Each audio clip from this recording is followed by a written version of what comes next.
Hi, everyone. Welcome to the special edition of the American Whovian Fangirl Podcast. Joining me today is Jimmy. How you doing, Jimmy? Hello. And I know I told you guys in my relaunch of American Whovian that we were going to be talking about Planet of the Apes, but I totally forgot about this being a special day today. Today marks exactly 1 month before the 8th season of Doctor Who returns, and we finally get to see how Peter Capaldi is going to tackle his role of Doctor. So to commemorate this awesome day, we decided that instead of talking about Planet of the Apes, we're going to talk about our 3 favorite episodes for the current season, one being for Eccleston, the 9th Doctor, then Tennant for the 10th, and then Smith for the 11th. And then after that, we'll just briefly chat about what our expectations, our thoughts are for season 8. So, how does that sound? Does that sound cool? Yeah. Okay. Fine. All right. So Christopher Eccleston, he's the one who started the whole Doctor Who coming back, and many of us became Whovians because of him. Especially those of us like me who vaguely remember watching the classics way back then. So. Jimmy, what is your favorite episode for the 9th Doctor? It'd have to be Boomtown. Oh, cool. And why did you choose that one? I think one is very atmospheric. I liked not only that, I liked the way the Doctor interacted with all the characters that he got involved with in the show. There was the mystery of what was going on, a little bit suspenseful, a little bit scary, but the Doctor was in command and take charge Doctor, just like the Doctors of old. Yeah. I've been a fan since the 70s. Oh, cool. Yeah, that's one thing about Eccleston when you compare him to Tennant and Smith, where he really was, in control of his faculties. Once in a while, he'll get a little bit emotional or a little bit mad, but he was pretty much in control of it, everything. You know what I mean? So I can really see where Boomtown would be really. Your choice. My choice is The Empty Child. Oh. And the reason why I picked this one, unlike some people who started watching Doctor Who when it first came on, I actually got into it during a marathon, during the 3rd season with David Tennant. So within a span of a week, I ended up getting exposed to, Eccleston and Tennant, leading up to The Sound of Drums and The Last of the Time Lords, because it was on Sci-Fi Channel. Now, I was watching it, and I was paying attention, but I wasn't really, engrossed in it until, and they were skipping around, too. It was all different things during the course of the weekend. And Empty Child came on, and that's when I really paid attention. And what I liked about that one is you had that thrill factor or that spooky factor with that little kid running around saying, "Are you my mommy?" And then you had these people turning into, their faces turning into the gas mask. So that was, freaky. You had that, scare factor. But I just liked it how there was so much going on. You were introduced to, Captain Jack, and you were introduced to this whole thing where it was almost like a mystery trying to figure out what was going on. plus you had that thrill going on. So Empty Child is what really piqued my interest with the Doctor. And, basically I started watching it after that. That's when I really got engrossed in it and stuff like that. So. In Empty Child, they referred to the Doctor as someone who was helping him, but it wasn't Eccleston's Doctor. It was another character. But while you're watching it for the first time, right, you're starting to wonder: is it a different incarnation of the Doctor? Is the Doctor going to meet a different incarnation from the past or from the future? Yeah.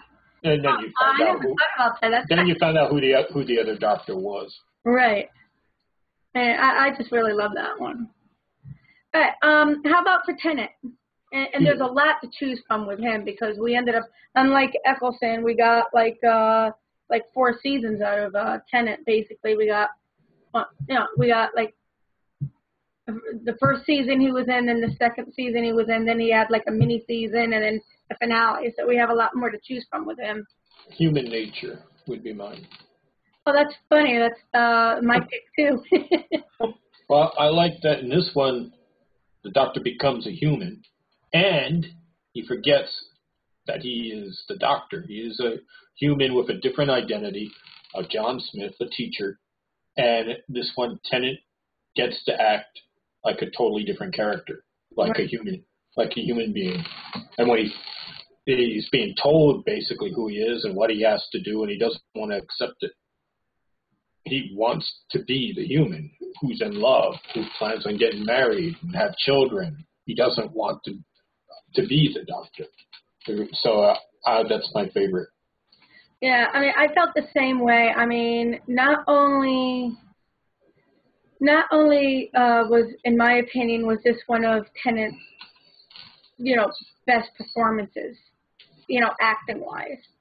But there was so much going on, where, he's the Doctor and you're trying to figure out, well, why is he acting like a human? Because when the episode starts, he's a human and you're like, what's going on? And he really loves this girl and, he really cares about the school and stuff like that. And, and then seeing that whole progression where he's starting to realize that he really is an alien, where Martha comes in and is like, this is like during the second part. And, he's like torn between just saying, the hell with it, I want to be human. I don't want to change. And then, the Doctor part of him every now and then peeks through, remember that scene where the scarecrows, the freaky scarecrows showed up and the kids were all, because they were young kids out of military school and they were there with the guns, and then the commander says fire and the kids are all crying, but they're still doing what they're told to do. And John Smith, who is the Doctor, is like standing there and he never fired a shot. Mm-hmm. So it was kind of like, so it's kind of like, even though he was human, the Doctor was seeping through in some fashion. Yeah. And it was just, it was such an awesome performance, by Tennant. So that's cool. We both picked the same one. All right. How about Smith? Matt Smith as the 11th Doctor. Journey to the center of the TARDIS. Oh, okay. No. I was like, No one should pick that. The girl who waited. Oh, okay. That one was great. What did you like about that one? That one is mostly Karen Gillan carries the episode. She's the center focus of attention, her character is. But it was Matt Smith's portrayal of the Doctor, knowing that at the end, knowing that her character from the future is doomed, knowing that once he gets her character from the present into the TARDIS, he's going to close the door. He knows this, but he's pretending not to for Rory's sake, more than anything else. Right. The anguish, the interior anguish that he has. Right. His portrayal of the Doctor through that. Yeah, that one was a very powerful episode too. Just not, seeing the look because that's one of the ones where, and it's no secret that Matt Smith is my favorite, but one of the things that he has done so well that a lot of people tend to forget is he can act with just his expressions. You know what I mean? So That's what I liked about him, was what you just said. He doesn't need words. In the Sarah Jane Adventures, where his doctor appears and his doctor is talking to his companion from the past, you actually suddenly think, wow, it's really John Pertwee. yeah. Yeah, I know. I mean, because Pertwee is one of the doctors that I've watched the most, and then having Joe Grant, Katie Manning showing up, and then like Joe Grant's character, and then that one scene where he's all like, right in her face, like, oh, Joe, Mm-hmm. You can actually like, oh, cool. But there's the scene where he's talking to her privately, and he said that he caught up with her character and how proud he was of her traveling into the Amazon jungles and everything that she did. And he had been aware of it the whole time. Right. But you get the impression, wow, he's really John Pertwee. He's not doing an imitation of John Pertwee. It's like he somehow channeled John Pertwee. Right. Yeah, and that's what I really liked about Matt's character. But, my favorite is the doctor's wife. And it's not just because you get to finally see a perspective of the TARDIS, because in this one, the matrix of the TARDIS is sucked out by this like space creature. It's like a sea anemone or something like that, or a sea urchin, and that sucks power away from TARDISes. And what it did is it took the matrix out of the TARDIS and put it into the empty shell of this woman whose name happened to be Idris.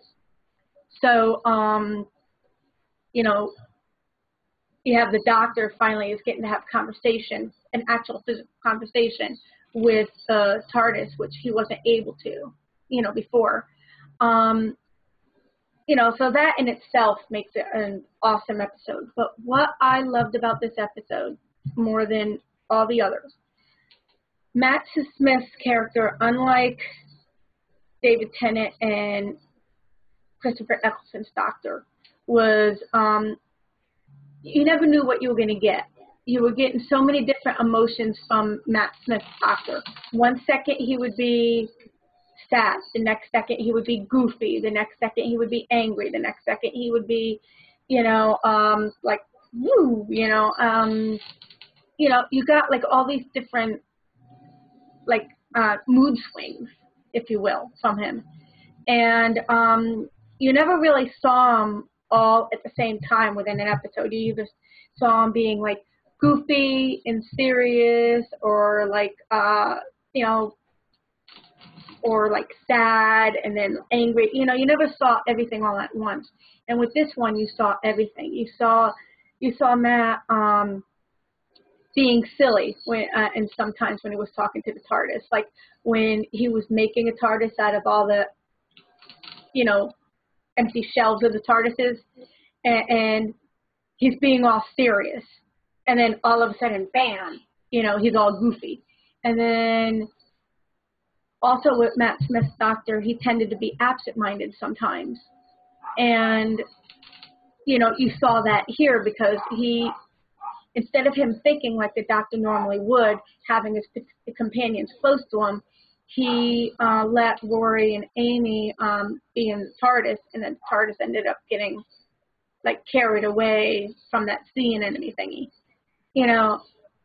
And then of course you got the serious at the end. You got the really heart-wrenching emotional side when he was saying goodbye to the TARDIS, because the body was dying and she was going back into the matrix of the TARDIS where she belonged. You know, so I mean, he saw so many different, like, you saw so much from him, you know, from goofiness to seriousness to angry, like that when he realized all those Time Lords were dead in those little cubes. You know, I mean, you could see the look on his face. He was so, you know, pissed. You know, where he would have, if he had the ability right then and there, he probably would have blown all of them up. You know, you know, so there was just so much emotion and so many different elements in that one that I just loved. And that's why I love Matt Smith, because you get so much from him. Yeah, Matt Smith, his very first episode at the Doctor. By the end of the episode, he already had me sold that he was the Doctor. Yeah, me too. I like when you first saw him. I mean, it was cute when he was in the TARDIS, but then after, you know, I mean, it had funny moments. But then after that, you know, after when, you know, Amelia grew up and became Amy, I was like, eh. But then, like you said, by the end, I was like, yeah. You know, basically, to me, he was the Doctor when he was standing there in the hospital ward, and then at the very end, you know, when he like walked through when. Yep. He had that whole monologue speech, you know. So,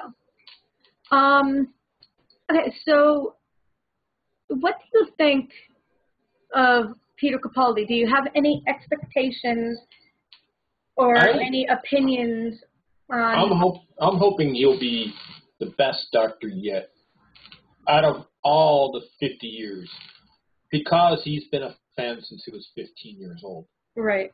And he's been very active with Doctor Who as a fan, and always wanted to be the Doctor. Right. This guy, he's won awards for his acting in television and movies. He's an Oscar winner. So I'm expecting nothing but great things from him. Yeah.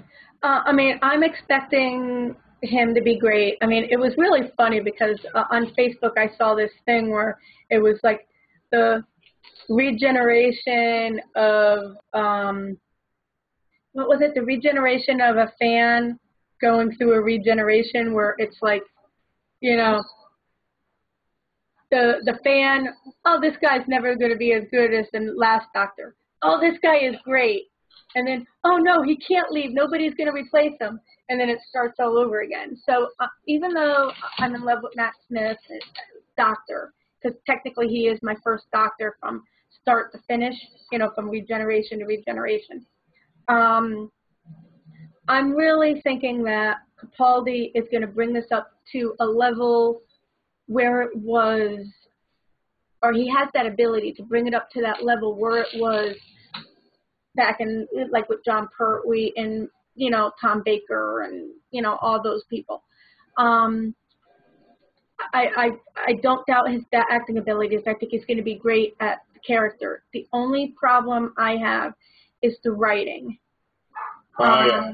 You know, because you can have the best. You can bring in Patrick Stewart as the Doctor. He's a fabulous actor, and he would like blow away the Doctor. But if the writing stinks, yeah, you know, and that was part of the problem with the current. Well, he's not the current Doctor anymore. Matt Smith's Doctor. Yeah. Great actor, terrible scripts. Right. Colin Baker's Doctor. He was great as the Doctor. 99% of his scripts were awful. Yeah. But you watch it just for his performance. Yeah, and because he's one of the Doctors that I've watched 2 episodes from him, and I totally like love him. It's too bad that he only had like that 1 season. But as long as I'm hoping Moffat learned from his mistakes from Matt Smith's Doctor and is going to write good scripts, not try to be too clever, and most importantly, concentrate on the Doctor. You know, the Doctor should be about the Doctor and not about too much about the companion. Yeah. You know what I mean? So Moffat had said that the Doctor Who was the Doctor as seen through the companion's eyes. It was never like that, and it's not supposed to be that way. Yeah, the Doctor is about the Doctor, plain and simple, and it should never be more about the companion. It shouldn't. It's okay to have an episode where you're looking through the eyes of the companion. It's okay to have an episode, but not a whole 2-3 seasons. So I'm hoping, I really don't care too much about like the aliens and all this speculation on who's coming back and is the Master's coming back and is Bonnie's coming back. Who cares? What's going to matter is the performance of the Doctor, and you got Peter Capaldi, who's a wonderful actor, and as long as Moffat learned from his mistakes, I think, I'm hoping that this season is going to be the best season since it came back in 2005. Now, Moffat said it's going to be a darker Doctor. Does he mean the Doctor's just going to be brooding all the time? Yeah. I mean, they're in the trailer. There's the scene. Am I a good man? And Clara says, I don't know. Is the Doctor just going to be introspective, or is the Doctor going to be doing dark deeds? And what does that mean? Because if the Doctor becomes a villain, then there's no reason to watch the show anymore. But or is he doing things that no other Doctor would do? Take up a gun, or maybe well, I guess I'll just have to kill you, and actually kill someone. I mean, Colin Baker, he was on that verge of doing that. I remember one episode where he basically put this guy in a chokehold, and he didn't know if he choked the guy out or if he strangled him. Yep. And then there was the other episode I watched with him in it where he actually orchestrated the killing of these guards. And there was one where he actually took the gun and shot the Cyberman. Oh, okay. I didn't see that one yet. Yeah.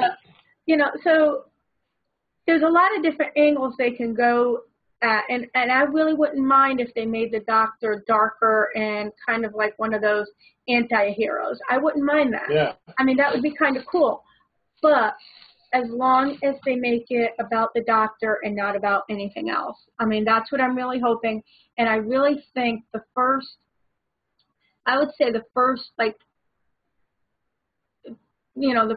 episode definitely, but after that, the first episode and the second episode, it's really gonna, I think we would know, is Moffat going to be up to his old tricks, or is he going to be taking a step back and making the first episode is, because it's the first episode, they're going to establish who this Doctor is. So it's an episode to establish the character. Right. So I don't expect that much revealed in that episode. They're trying to make it a comfortable transition for the audience because they're putting them with familiar faces, the Paternoster gang. Yeah. So they're trying to make it an easy, smooth transition. How much can be revealed in episode 1? You don't know until you watch it. Yeah. But you were talking about speculation of people who is the Master coming back. And what I didn't like about fandom was from the moment Peter Capaldi was announced, speculation, how long is he going to play the Doctor? Oh, he's going to regenerate after a year. No, it's 6 months. 6 months? You just announced he's the Doctor. Let him play the Doctor before speculating. I know. I mean, who knows? Peter Capaldi may end up going for 7 years. We don't know. Yeah, I hope that he's the greatest Doctor yet and beats Baker's record. Yeah.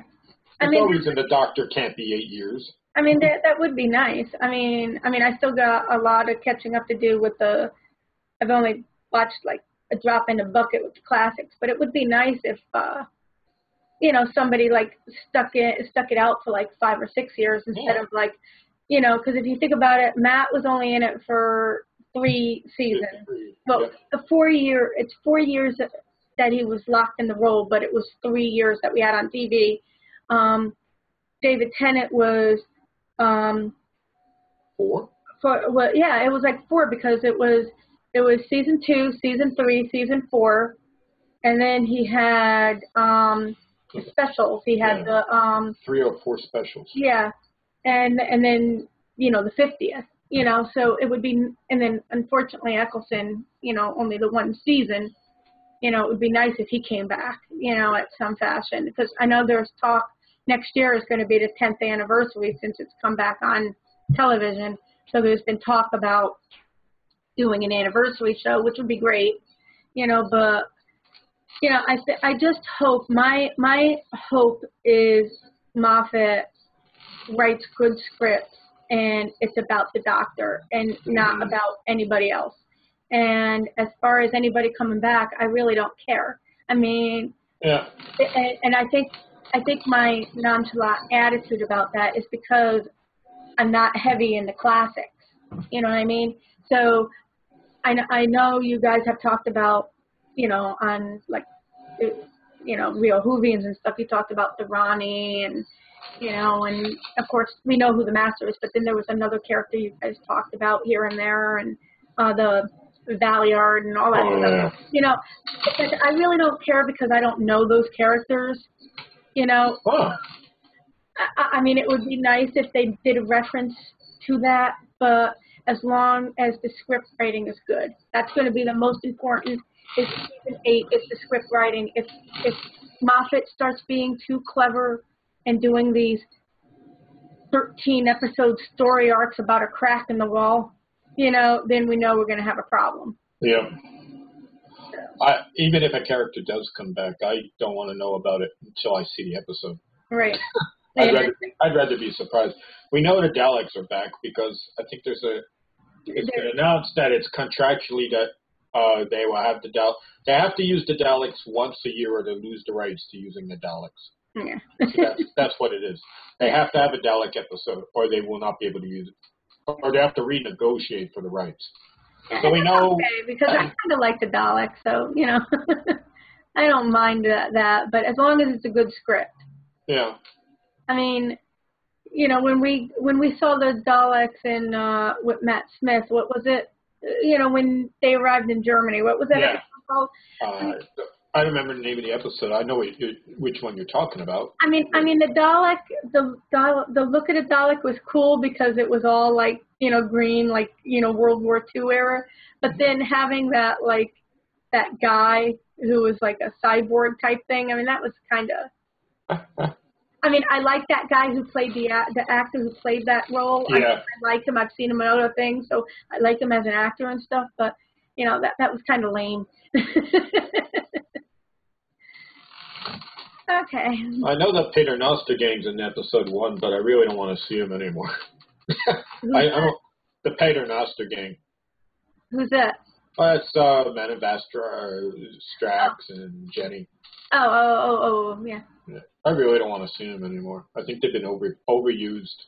I was actually hoping they would get, instead of being in the show with the Doctor, I was hoping they would get, their own, like, children's show, kind of like they did with the Sarah Jane Adventures.